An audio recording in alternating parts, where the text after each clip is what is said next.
እንደምን ቆያችሁ የዩቲዩብ ቤተሰቦቼ። በስራ ትንሽ ቢዚ ነበርኩኝ። ቪዲዮ ሰርቼ አላቅም። በዚህ በጣም ይቅርታ ጠይቃለሁ። መጥፋት ፈልጌያለሁ፣ መሄድ ነገሮች ስለነበሩ ነው። እንደምን አላችሁ? ትንሽ ያው ስለቆየሁኝ ቻናል ቪዲዮ ትንሽ ቀንሷል። ኤንጌጅመንቱ ምናምን ላይ አንዳንድ ፋክተሮች ነበሩትና ይህንን ቪዲዮ ላይክ አድርጋችሁ ጀምሩ። ሰፖርት ያደርገናል። ያን ስለምታሙ እናመሰግናለን። ብዙ ጥያቄ ነበረ በውስጥ መስመር ሳስተናግድ የነበረው ስለ ሪሚዲያል ፕሮግራም። ብዙ ልጆች በጣም ብዙ ጥያቄዎችን በውስጥ ስጠይቁኝ ነበረ። ለዛ የሚሆን ምላሽ ነው በዚህ አጭር ቪዲዮ የምነግራችሁ ማለት። እሱም ምንድነው የዘንድሮ 2018 ሪሚዲያል አሁን ላይ በተለያዩ ቦታዎች ላይ ሆናችሁ ሪሚዲያልን እየተከታተላችሁ በመንግስት ተቋማት እንዲሁም ደግሞ አልፎ አልፎም በግል ተቋማት ውስጥ የሪሚዲያል ትምህርት እየተከታተላችሁ ያላችሁ ልጆች የእናንተ የዘንድሮ ዓመት የፈተና መፈተኛ ጊዜያችሁ መቼ እንደሆነ ብዙዎቻችሁ እየጠየቃችሁ ነበረ። በዛ መሰረት ለእናንተ የሚሆን ቪዲዮ ነው ማለት ነው። አንዳንድ ልጆች ሚስ አንደርስታንድ ያደረጋችሁት ነገር አለ። ኢንፎርሜሽኖችን ከየት እንደሆነ የሆነ ባየዝ ያላቸውን ኢንፎርሜሽኖችን ስታገኙ ነበረ። ኦፊሻሊ ከትምህርት ሚኒስቴር የወጣ ነገር ነው ለእናንተ የሚጠቅመው።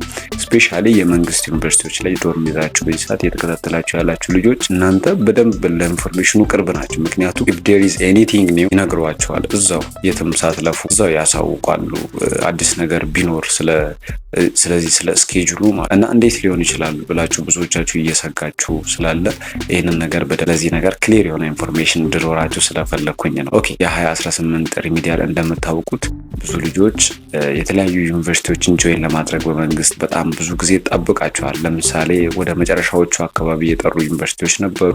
የጂንካ ዩኒቨርሲቲ ለምሳሌ ቅርብ ጊዜ ነው ተማሪዎች የገቡት። መጀመሪያ ጠርቶ ቢሆንም ግን መልሶ ወረርሽኝ ተከስቶ ስለነበረ ምናምን ማለት ነው ላስታውሳችሁ ብዬ ነው። ወላይታ ሶዶ ዩኒቨርሲቲም ቅርብ ጊዜ ነው በተለያዩ ቅሬታዎች አልተሟላለኝም አንዳንድ ነገሮች ካለ በኋላ ብዙ ችግር ቅርብ ጊዜ ነው ተማሪዎችን የተቀበለው እና የቀደሙ ዩኒቨርሲቲዎችም አሉ እንደ ወሎ ምናምን እና እነዚህ ዩኒቨርሲቲዎች አሁን ተቀብሎ ልጆችን ገና በደንብ ትራክ ውስጥ እየገቡ ነው።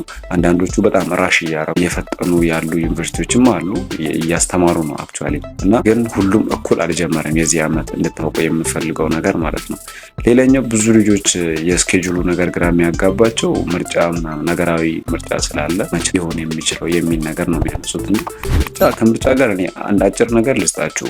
አክቹዋሊ ያው ምርጫ ሲባል ያው ከብዙ ዓመታት በ5 በ6 ዓመት ውስጥ አንድ ጊዜ የሚደረግ ነገር ስለሆነ ብዙ ሰው ይሰጋል። አክቹዋሊ እሱን እናንተ ወሪ ማድረግ አይጠበቅባችሁም። ምክንያቱም የዘንድሮ ምርጫ የሚሆነው አንድ ቀን ብቻ ነው። አንድ ቀን ውስጥ እንደማንኛውም ሰው ወታችሁ መርጣችሁ መመለስ ትችላላችሁ። በየቦታው ምርጫ ጣቢያዎች ስላሉ ከዛ ከምርጫ ጋር ከትምህርት ስኬጁል ጋር ምንም የሚያገናኘው ነገር የለም። ግን አንድ ኢንፎርሜሽን ክሉን ለመስጠት ያክል ትምህርት ሚኒስቴር ባለፈው ዓመት ጀምሮ አንድ ዲሳይድ ያደረገው ነገር አለ። እሱም ምንድነው? ዩኒቨርሲቲዎች ሳመር ላይ ክረምት ላይ ድሮ ክረምት ላይ ከኮቪድ በኋላ በተለይ ስኬጁሉ የትምህርት አሰጣጡ ጊዜው ማለት ነው ቀናቶቹ በተለያየ ምክንያት ኮላፕስ ስላደረጉባቸው ክረምትን ለማካካስ ሲጠቀሙ ነበር። አሁን አንዳንድ ዲፓርትመንቶች ክረምት ላይ በአንዳንድ ዩኒቨርሲቲዎች ክረምት ላይም ተማሪዎችን ከዚህ በፊት ያስተምሩ ነበር። አሁን ግን ክረምት ለመምህራን ስልጠና ለተለያዩ ነገሮች ግቢዎች ክፍት ስለሚሆኑ መሆን ስላለባቸው ሬጉላር ተማሪ ክረምት ላይ ወደ ቤቱ ይገባል። ስለዚህ ክረምት ሳይደርስ ነው አንደኛ ልትወስዱ የሚችሉት ፈተናው። ሁለተኛ ደግሞ አስቡት እስኪ ለምርጫ ምናምን ተብሎ ሪሚዲያል ወደ ቤት ይሄድ ከዛ በኋላ ይመለስ የሚል ነገር በጭራሽ ነው የማይወሰነው፣ በጭራሽ። ምክንያቱም ይሄ ክሳራ ነው። ዩኒቨርሲቲዎች ተማሪዎችን አንድ ጊዜ ይዞ ሙሉ በሙሉ ወይ ለእረፍት ካልሸኙ በስተቀር ክሳራ ነው የሚሆነው እና እናንተን ወደ ቤት ከላኩ በኋላ ተመልሳችሁ መታችሁ አይደለም የምትፈተኑት። ይህንን በደንብ ወቁ። መች ሊሆን ይችላል ጊዜው ኤግዛክት ታይሙን የምናውቀው ትምህርት ሚኒስቴር ኦፊሻሊ ስለቀው ነው። ገብቷችኋል? በትክክል የትምህርት ሚኒስቴር ፔጆች አሉ፣ ትክክለኛ መረጃዎችን የሚለቁባቸው እነዛን መከታተል ነው። ግን ሞስት ፕሮባብሊ እንዲሁም በሳይኮሎጂካሊ እንዲሁ ዝም ብለን ሳይንቲፊክ የሆነ ጌስ ብናደርግ በዘፈቀደ ሳይሆን በትክክል ሎጂካሊ ብናየው ሊሆን የሚችለው ሞስት ፕሮባብሊ ግንቦት ወይም ደግሞ ሰኔ ነው የሚሆነው። በጣም በትልቅ አኪዩሬት ባይሆንም ፕሪሳይስ በሆነ መንገድ ብናወራው ሰኔ ውስጥ ነው የሚሆነው የሪሚዲያል ፈተናችሁ ማለት ነው። ስለዚህ በዛ ልክ መዘጋጀት ነው፣ ራሳችሁን ሬዲ ማድረግ ነው። ከዛ ውጪ ያሉ ኢንፎርሜሽኖች ፎልስ ናቸው። ወደ ተለያዩ እናንተ ዲስትራክት ለሚያደርግ ሀሳብ ነው የሚያስገባችሁ። እኔ አድቫይስ መረጋጋት ማንበብ አለባችሁ። መዘጋጀት ለዛ በሚሆን ነገር ጥያቄዎችን መለማመድ፣ ቱቶሪያሎችን፣ የተሰሩ ቪዲዮዎችን ባላችሁ በቂ ጊዜ ማየት፣ ራሳችሁን በጣም ካልም ማድረግ ነው። በጣም ብዙ ልጆች እየተወዛገቡ እየተጨነቁ ስለሆነ ነው ይህንን ቪዲዮ ሼር ላደርጋችሁ ያሰብኩት ማለት ነው። ረጋ በሉ፣ ጊዜያችሁ እስከሚደርስ ድረስ ተዘጋጁ። ራሳችሁን በጣም ዌል ፕሪፔርድ ሆኑ።